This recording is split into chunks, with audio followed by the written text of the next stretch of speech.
오늘 본문은 우리가 지난 주일날 함께 나누었던 본문하고 동일합니다. 본문이 동일하다고 해서 설교 내용이 똑같지는 않습니다. 본문 내용이 많고 또 우리가 생각할 분량이 많아서 2회에 걸쳐서 지난 주일 첫 번째로 종말, 오늘 두 번째로 종말, 마지막에 있게 되는 그 종말에 대해서 살펴봅니다.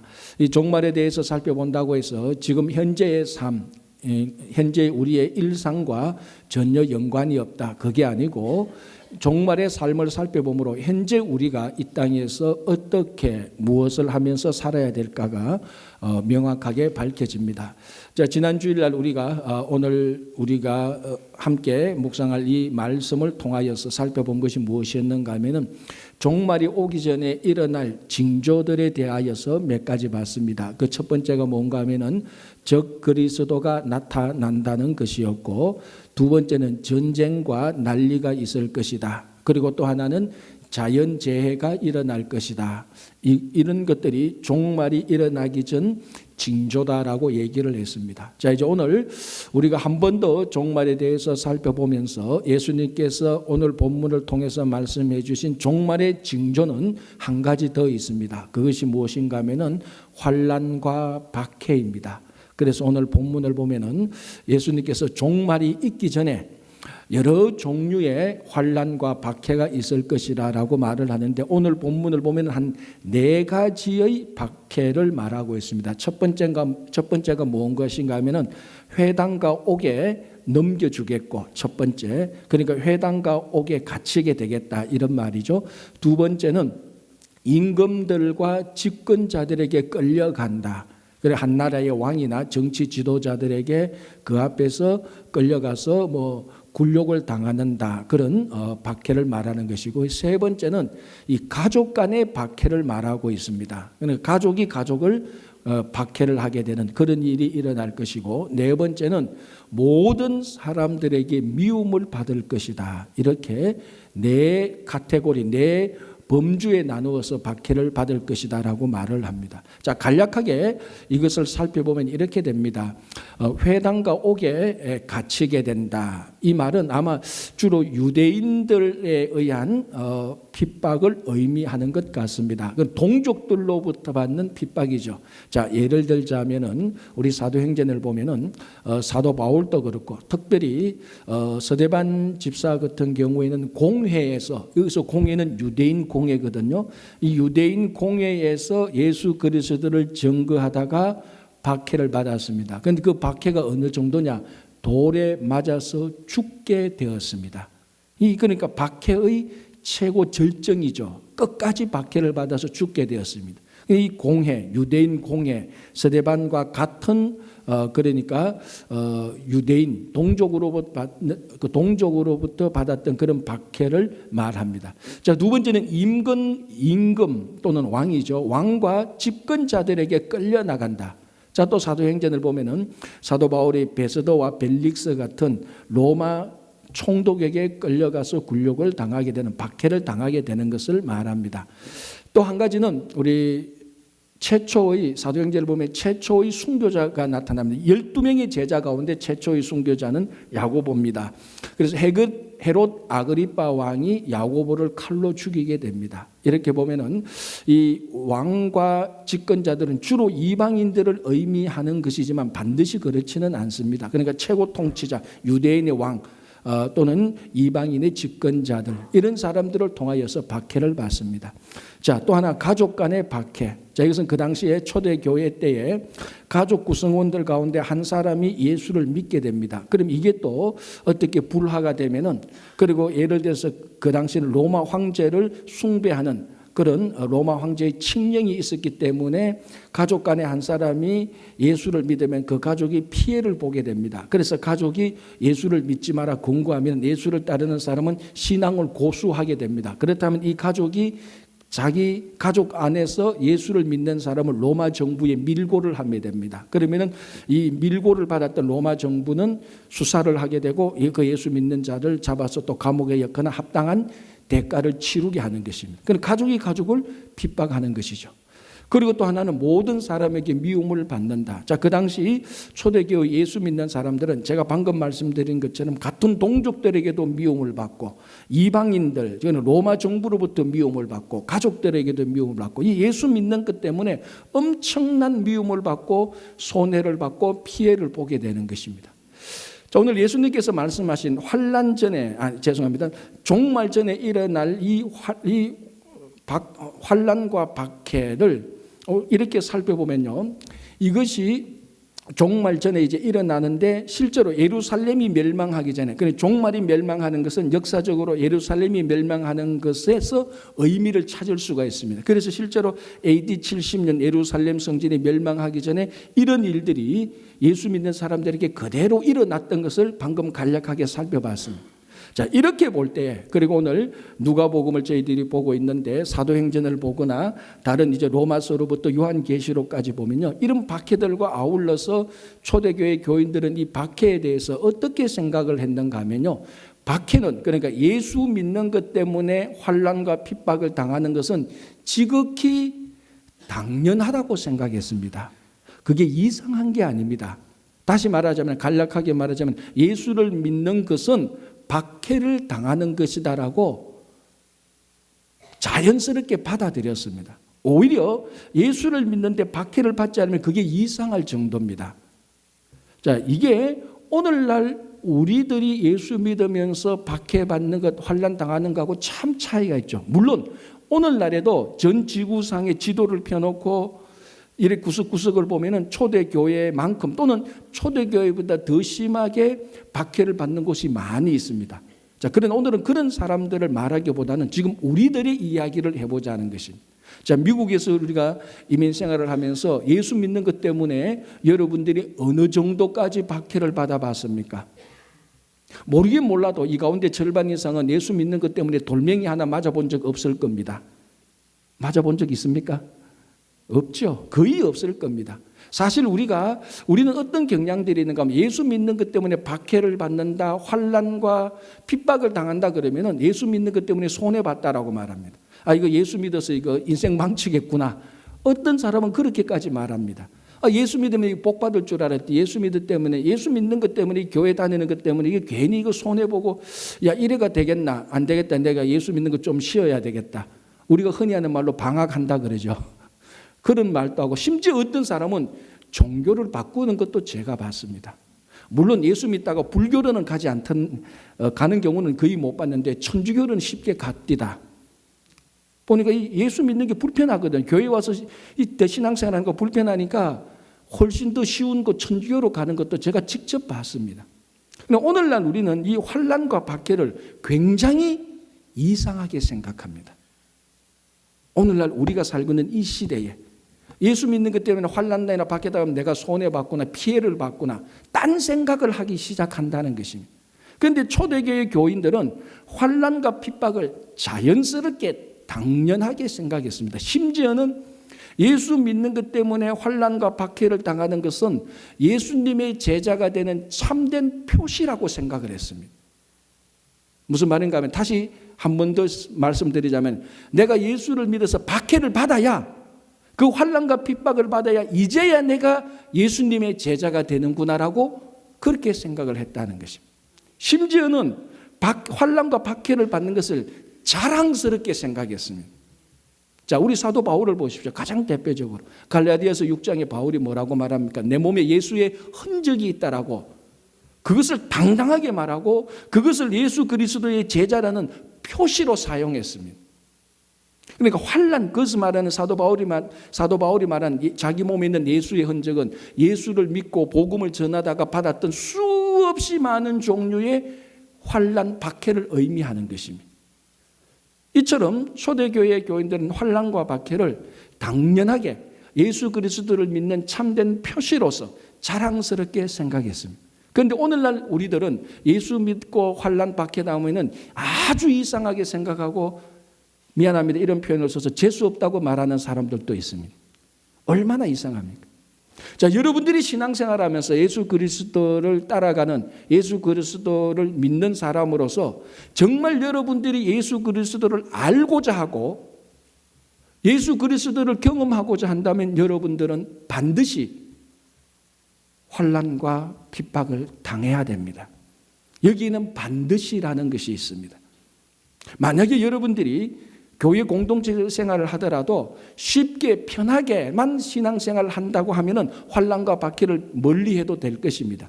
그러나 우리 가운데 어느 누구라도 내가 예수 그리스도를 알고 예수 그리스도의 삶에 동참하고 내 삶이 예수 그리스도의 삶이 되고자 한다면 거기에는 환난과 박해가 반드시 있어야 되는 것입니다. 자, 무엇이 진짜로 복된 삶입니까? 출세하고 성공하고 그게 복된 삶입니까?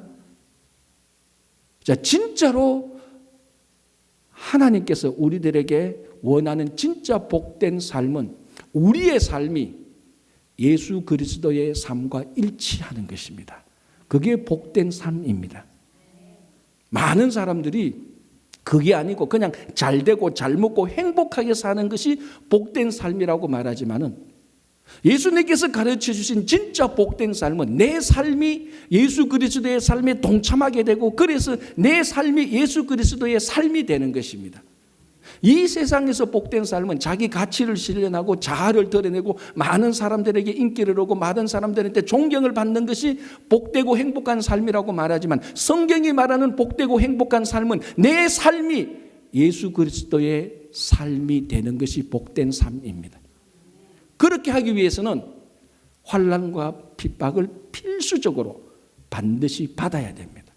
왜 그런 줄 아십니까? 예수님께서 그러했기 때문에 그렇습니다. 고난 없이는 예수 그리스도의 삶을 이해하지 못합니다. 아무리 여러분들이 똑똑하고 아무리 여러분들이 성경을 많이 읽고 아무리 여러분들이 기도를 많이 했다 할지라도 예수 그리스도의 고난에 동참하지 않는다면 예수 그리스도를 알지도 못하고 그리스도의 삶도 살지 못합니다. 그래서 초대교회 교인들은 환난과 핍박을 받을 때에 내가 드디어 예수 그리스도의 제자가 되는구나. 내가 드디어 예수 그리스도의 삶에 동참하게 되고 내가 드디어 예수 그리스도의 삶을 살게 되는 복된 삶을 사는구나라고 생각하면서 환난과 핍박을 자연스럽게 받아들인 것입니다. 자, 또 하나 초대교회 교인들은 이 환난과 핍박을 받으면서 어떻게 생각을 했는가 하면은 이 환난과 핍박 가운데서 자기들이 더 성숙해지고 더 경건해지고 더 거룩하여진다라고 생각을 했습니다. 자, 대표적으로 우리 고린도 후서에 나오는 바울이 고백했던 것을 제가 한번 읽어드릴게요. 고린도 후서 6장 4절에서 8절까지인데요. 이렇게 되어 있습니다. 우리 모든 일에 하나님의 일꾼으로 자천하여 많이 견디는 것과 환난과 궁핍과 고난과 매맞음과 갇힘과 난동과 수고로움과 자지 못함과 먹지 못함 가운데에서, 자, 앞에 말한 것 전부 다 환난과 핍박입니다. 이 환난과 핍박 가운데에서도 깨끗함과 지식과 오래 참음과 자비함과 성령의 감화와 거짓이 없는 사랑과 진리의 말씀과 하나님의 능력으로 의의 무기를 좌우에 가지고 영광과 욕됨으로 걸어했으며. 자, 이게 무슨 말인가 하면요, 쉽게 말하면 이렇습니다. 환난과 핍박 가운데에서도 바울은 더 진실되게 되었고 더 거룩하게 되었고 더 경건하게 되었습니다. 자, 우리 디모데후서 3장 12절에 무엇이라고 고백합니까? 무릇 그리스도 안에서 경건하게 살고자 하는 이는 박해를 받으리로다. 초대 교인들은 이 환난과 핍박 가운데서 자기가 더 경건해지고 거룩해지고 예수 그리스도를 닮아간다고 생각했습니다. 우리 어떤 성도들은 환난과 박해를 받을 때 그게 경건과 거룩과 성숙이 아니고 상처를 받았다라고 하는 분들이 많이 있습니다. 제가 최근에 신약 성경을 보면서 한 가지 놀란 게 있습니다. 여러분 성경 어디를 찾아보십시오. 신약 성경 어디를 찾아보십시오.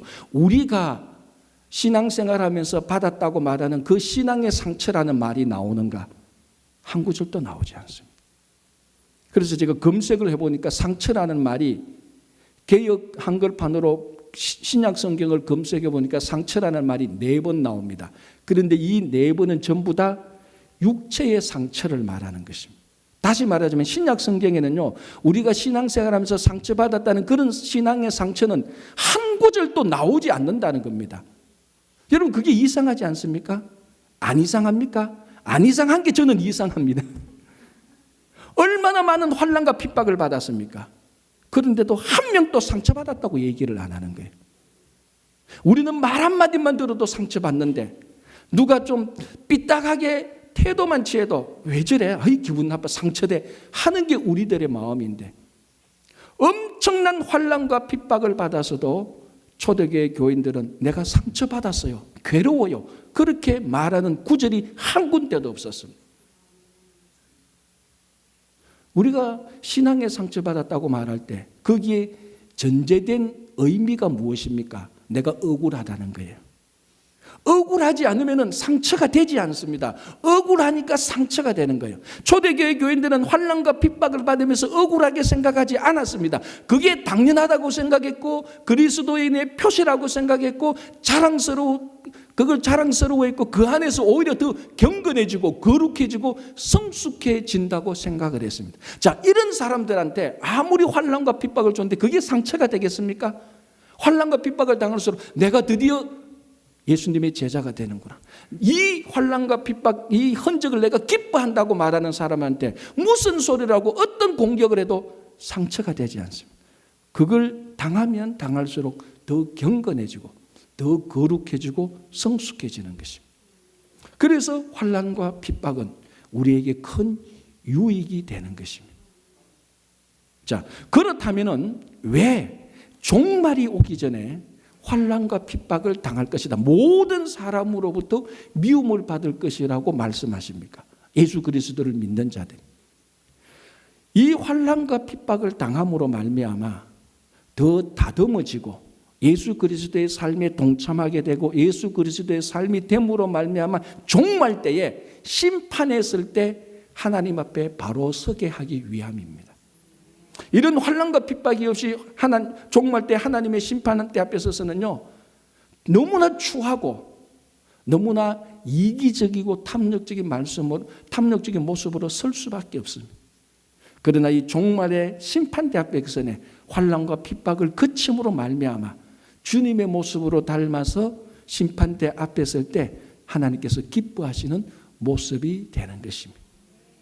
그래서 혹시 여러분 지금 환난과 핍박이 있습니까? 진짜 신앙생활 하는 것 때문에 이것 때문에 고통스럽습니까? 그래서 억울합니까? 억울해하지 마십시오. 정말로 기뻐하십시오.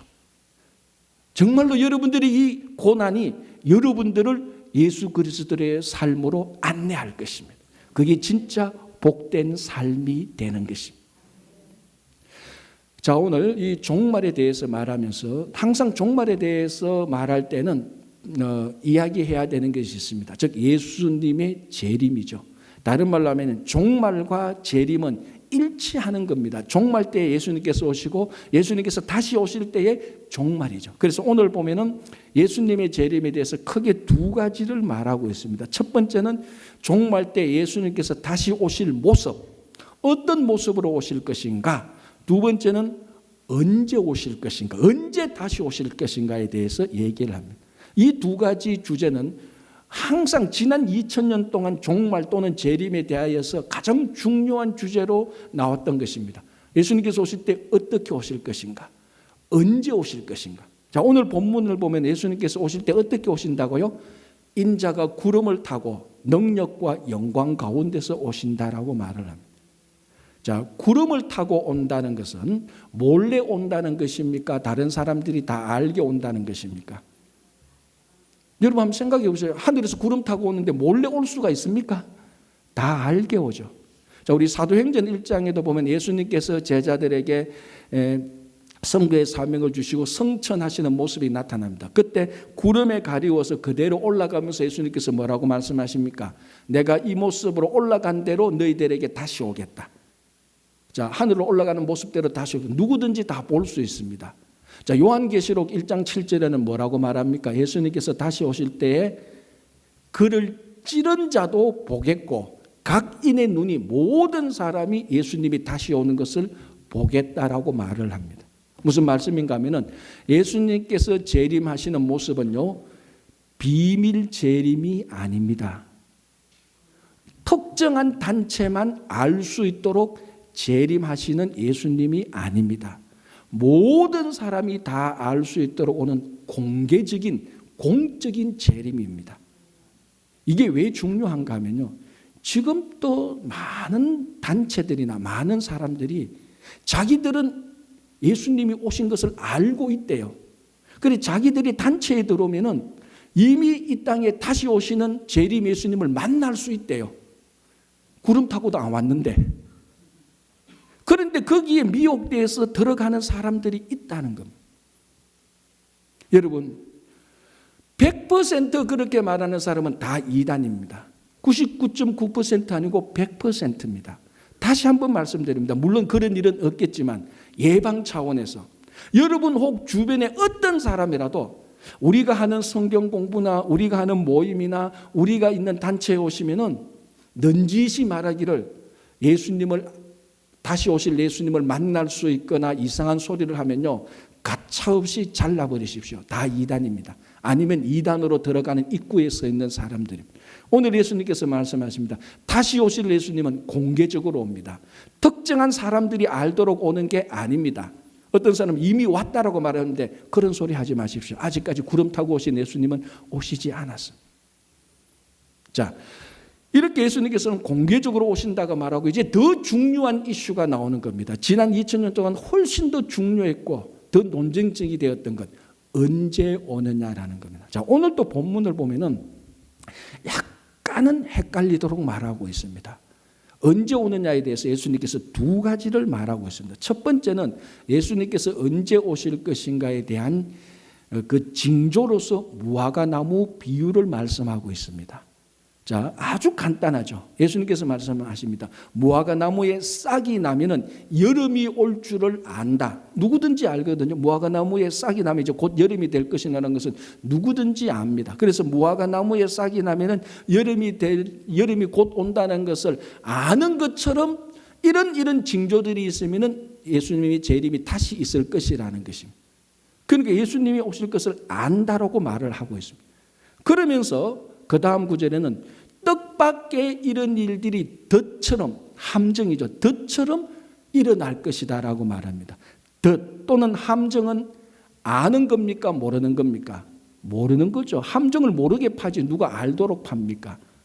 무화과 나무 비유에서는 예수님이 오실 징조를 보면은 무화과 나무에 싹이 나면은 곧 예수님이 오고 그 다음에 한 세대 안에 예수님께서 오실 것이라고 말씀했기 때문에 잘 계산하면 예수님이 언제 올 것인가를 알 것 같은데 그 다음에는 뜻밖의 이런 일이 덫처럼 올 것이다. 그는 갑자기 아무도 예상하지 못했던 갑자기 그리고 함정처럼 누구도 모르는 함정처럼 올 것이다. 그래서 예수님이 오는 징조를 보면은 안다는 말인지 모른다는 말인지 이게 헷갈리는 겁니다.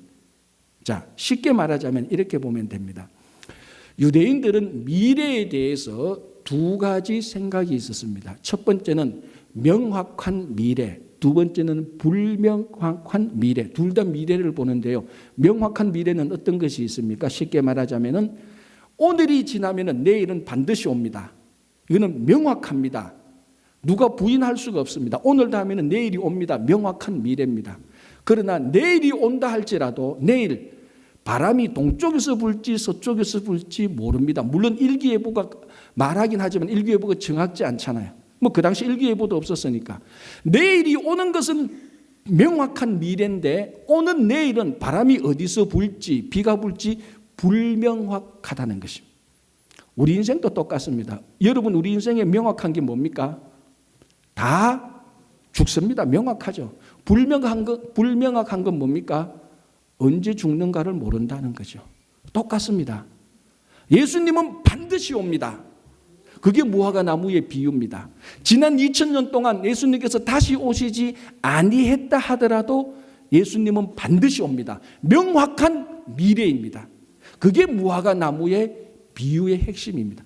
그럼에도 불구하고 뜻밖의 아무도 예상하지 못한 때에 덫처럼 함정처럼 올 것이다. 이 말은 반드시 오는데 언제 오실지 모른다는 겁니다.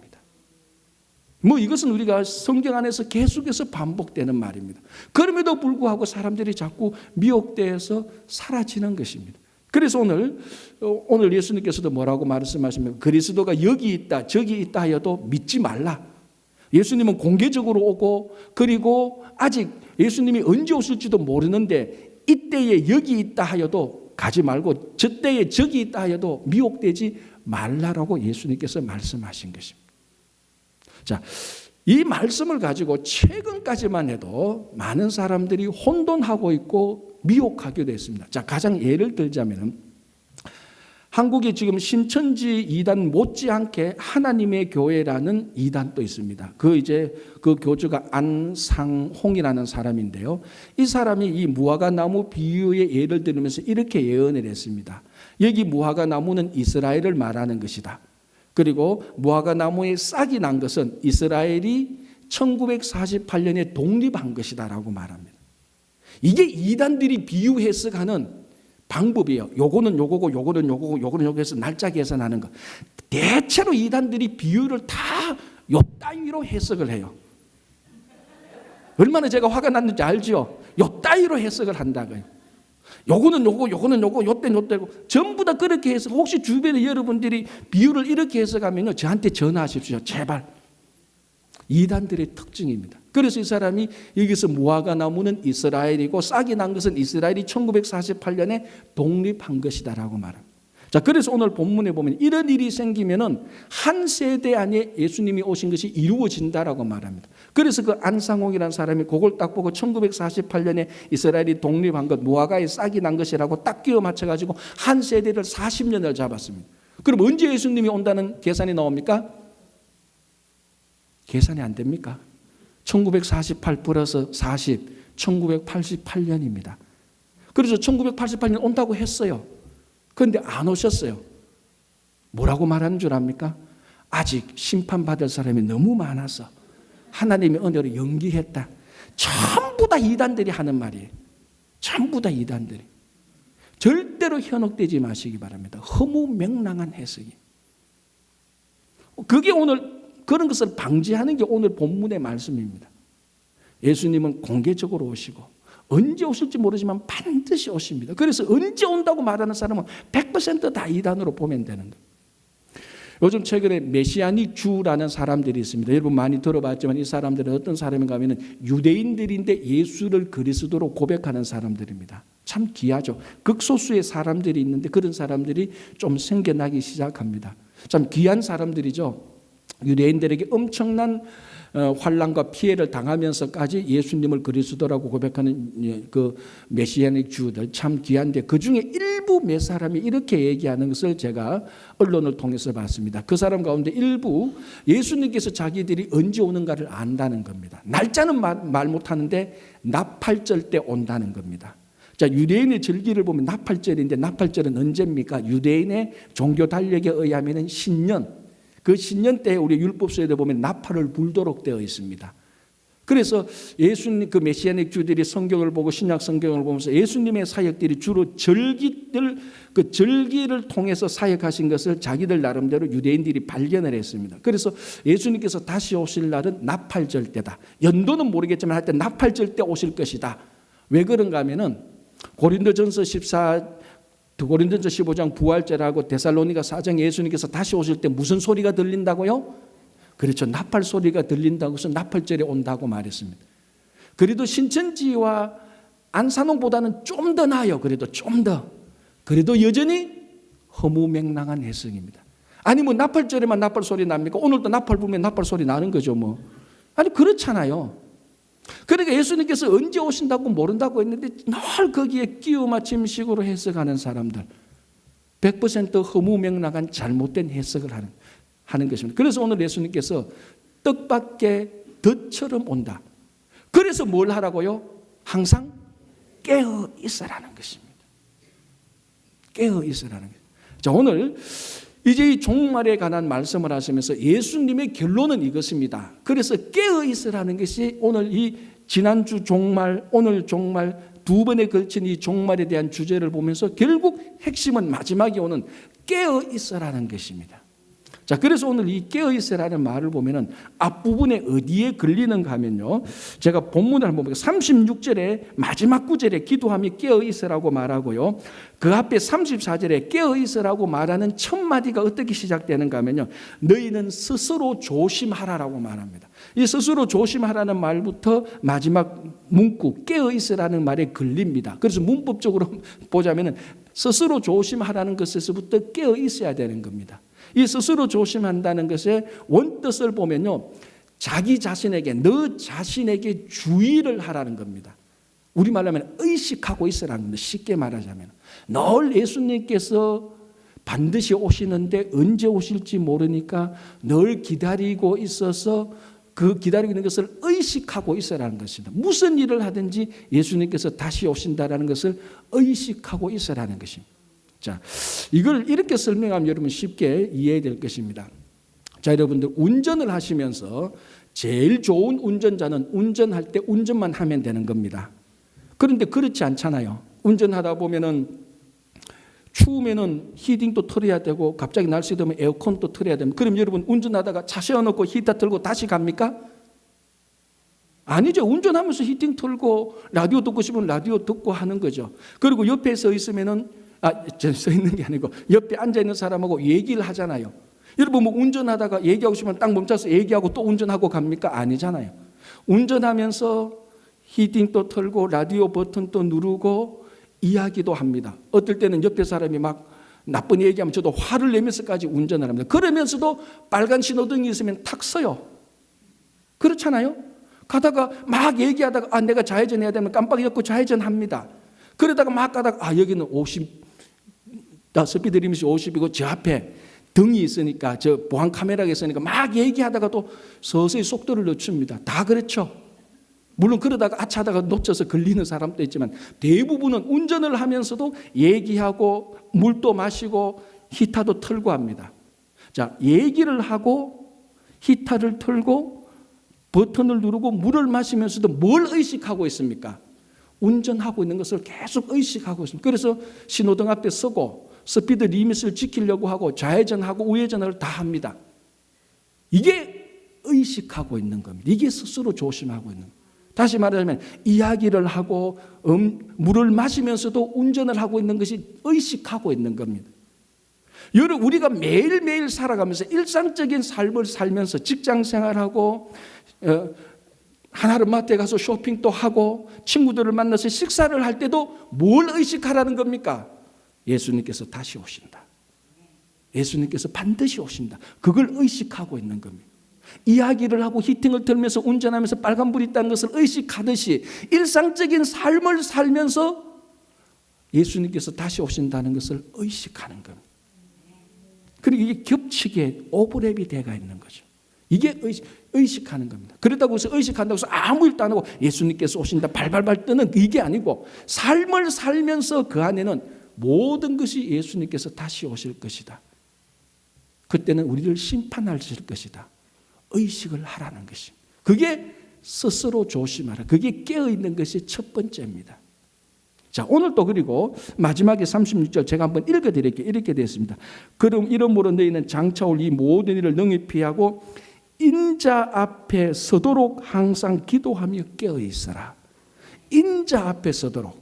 나중에 재림하실 때 하나님 앞에 심판대에서 다시 당당하게, 이 당당은 교만이 아니고 정당하게 설 수 있도록 기도하며 깨어있으라는 것이.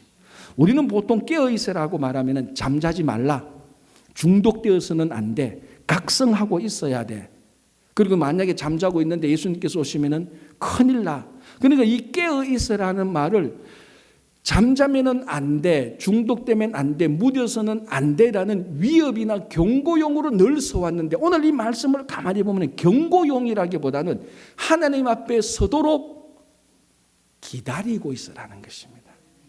깨어있으라는 것은 위협용이 되기도 하지만은 잠을 자면은 예수님께서 오실 때 큰일 나 위협이나 경고용이 되기도 하지만 오늘 이 본문은 인자 앞에 서도록 열망하고 있으라는 것입니다. 여러분 깨어있은 기도하면서 깨어있는 사람이 예수님께서 오실 것을 열망하고 기다릴 수가 있습니다. 그래서 초대교회 성도들의 인사말이 뭐였습니까? 마라나타. 예수님이 다시 오심을 기다리는 것입니다. 좋아서 기다리는 것입니다. 겁이 나서 위협으로서 기다리는 것이 아니고 정말 예수님께서 오시면 좋겠다. 주님 빨리 오십시오. 마라나타, 그게 초대교회 교인들의 인사말이었습니다. 그게 깨어있는 것입니다. 물론 깨어있는 것은 한 번 더 말씀드리자면 경고용이기도 합니다. 그러나 경고용을 넘어서 열망하라는 것입니다. 간절히 바라는 것이라십니다. 깨어있는 사람이야말로 열망하지 잠자는 사람이 어떻게 간절히 바라고 열망할 수가 있습니까? 아니잖아요. 그래서 인자 앞에 서도록, 나중에 심판 앞에 하나님 앞에서 바르게 서도록 예수님께서 다시 오시는 것을 기대하고 열망하라. 그게 깨어있는 것입니다. 자, 여러분, 다시 말씀드리지만 종말은 언제인지 모릅니다. 그러나 반드시 옵니다. 그 오기 전에 환난이 닥칠 것입니다. 아니, 어쩌면 여러분, 우리 지금 일상적인 삶 속에 환난 속에 있는 분들이 있을 것입니다. 여러분, 억울합니까? 그것 때문에 손해보고 고통스럽다고 한탄할 것입니까? 아닙니다. 당연하게 받아들이십시오. 그 환난을 통하여서 여러분들이 거룩해지고 경건해지고, 그 환난을 통하여서 지금 여러분들이 예수 그리스도의 삶에 동참할 수가 있는 것입니다. 그 고난을 통하여서 예수 그리스도의 삶이 되는 겁니다. 그게 복된 삶입니다. 이런 복된 삶을 살면서 다시 오실 예수 그리스도를 열망하는 것, 그게 깨어있는 것입니다.